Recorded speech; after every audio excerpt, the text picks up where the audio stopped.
I'm about to tell you the one thing that blows the roof off almost every conservative argument, the favorite of fiscal conservatives and deficit hawks alike. We can't afford X, Y, or Z. We're going to bankrupt the country. We need to cut spending. We can't raise taxes on the rich because it'll cost American jobs. I don't want my tax dollars paying for someone else's bad decisions. Conservatives love the statement, we're bankrupting the nation.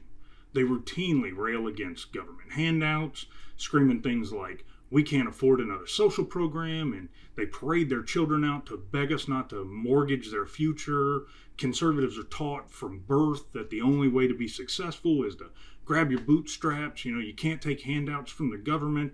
That's how they turn you into a dependent. Saying all these things now, it kind of makes me queasy. I can't believe I allowed myself to be duped like that for so long. But these catchphrases are the foundation of fiscal conservatism. Fiscal conservatives say things like, we must reduce spending, shrink the national debt, and prevent the Democrats from mortgaging our future and the future of our children and our grandchildren. They tell you we're selling the country to China, not realizing that a majority of America's debt is actually owned by institutions in the federal government, like the Social Security Administration and the Federal Reserve. And I know the Federal Reserve is private, I get that, but we're not splitting hairs at this level. And the rest of the debt, it's owned by individual investors and, yes, foreign governments. But despite what you hear in campaign ads and from former presidents, who shall not be named, China owns just over $1 trillion of America's $30 trillion of debt. Japan's actually our largest foreign holder, and no one country owns more than 5% of American debt. The interest we pay on the national debt is interest paid to a lot of American investors too.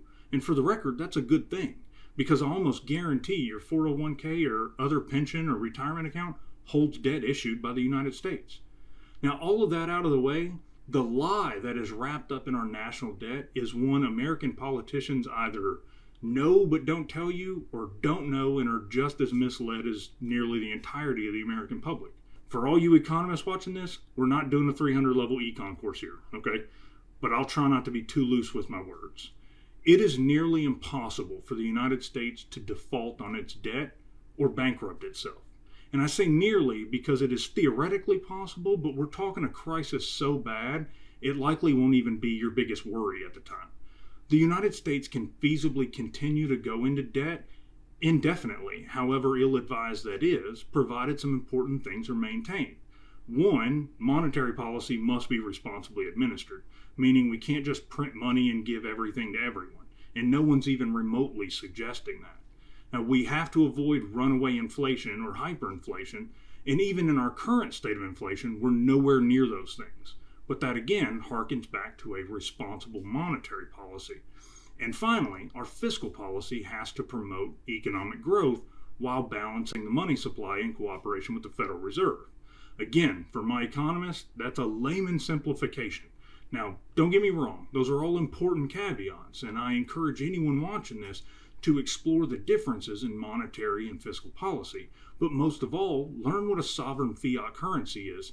Hint, the US dollar is a sovereign fiat currency. So if all those things are kept in check, how exactly is our national debt of little or no consequence? It's about to get a little nerdy, all right? So you've likely been taught since birth, especially if you're a conservative, that the United States spends more money than it collects in taxes. So we're borrowing money that we'll never be able to pay back, like the United States government is applying for a mortgage from the Chinese Communist Party. At least, that's the way it's framed. Now, this couldn't be further from the truth. As a matter of fact, it's kind of going to blow your hair back a little bit, especially if you're a conservative and you're still watching this. Your tax dollars don't pay for shit. The IRS doesn't cash your check and put it in a bank account and send it to some government employee or someone on one of those social programs you likely just maligned in a Facebook post. A lot of people hate it when I say this, but the IRS effectively burns the money when you send it into them. Now, bear with me. The United States is not like your household. I watched a segment on CNBC a few weeks ago, and the commentator tried to compare the national debt to your personal mortgage and credit card debt. It was asinine. Comparing your finances to those of the United States government is like comparing apples to Buicks. You can make a reasonable comparison between your finances and your state's finances, but that's as far as the comparison can go. Now, this is because the states, like you, are bound by the rules of the United States dollar. The federal government is the creator and guarantor of that dollar, so they make the rules. The United States can operate in a fiscal deficit because it, in cooperation with the Federal Reserve, controls the money supply. Operating in a deficit is what ultimately leads to our national debt. The United States is printing more money than it collects through taxes. So if the money supply is controlled responsibly and the United States pays the interest it owes to investors, it really doesn't matter how in debt the United States is or is not. Now, this is going to sound way too simple. So simple it's scary, and you likely won't believe me anyway. The United States is not in the income expense debt game that all of us are in. There is no rat race for the U.S. government, meaning as long as the United States is around, it'll continue to service its debt payments, and that's that. It's the perks of owning the printing presses. So what game is the United States in? It's in the inflation, deflation, minting, burning game. And if you follow crypto markets, you'll easily understand the difference. The problem is we're debating like the United States is on the gold standard and that the foundation of money is a scarce commodity. But the foundation of money in a fiat system is not based on a commodity like gold or silver. It is, for all intents and purposes, an agreed upon medium of exchange. Now, agreed upon meaning we all agree the US dollar is a representation of value that we use to exchange our goods and services for the goods and services of another. Accepting that dollar as a stable representation of value is the core of the whole system. Now, it's hard to understand that it's that simple, but as of 1971, it's that simple. The United States mints and burns US dollars. Minting meaning putting money into circulation, burning meaning taking money out of circulation.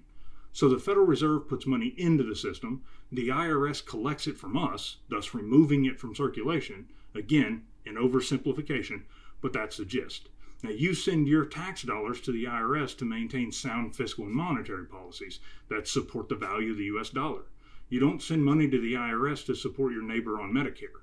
So the next time you hear a conservative start talking about we can't afford universal health care or social programs are bankrupting the country, you can reliably tell them to fluff all the way off with all that nonsense. Now, as long as we maintain responsible fiscal and monetary policies, we can absolutely afford universal health care and a strong social safety net. And the next time they tell you that we can't raise taxes on the rich, and this isn't to demonize the rich. I admire folks who busted their ass and made it to that level, though I do have a problem with the folks who won the game in the second inning, but keep running up the score simply because the United States doesn't have a mercy rule, but I digress. The next time they tell you we can't raise taxes on the rich, especially on things like capital gains, you can ask them if they would rather the United States balance the money supply burning what they bust their ass for 60 hours a week, or burn the money Wall Street printed through the miracle of compound interest.